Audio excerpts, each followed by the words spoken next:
I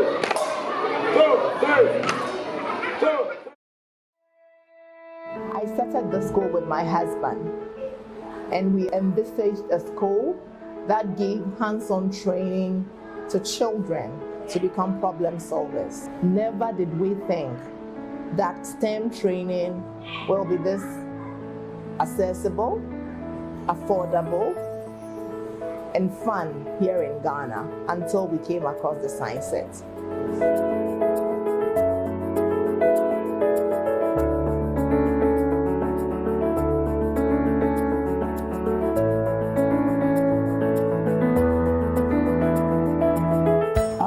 My kids to Sterling Heights Academy because I realized that they have something that is unique, which has to do with the Science Set.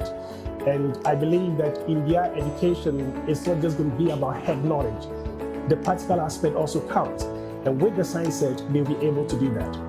With the Science Set, it has made the delivery of the content in the curriculum very simple. When using the Science Set, students are able to think practically. We want the ideal STEM child to be a critical thinker, an innovator, and a problem solver. In fact, with the Science Set, it has made teaching and delivery very simple.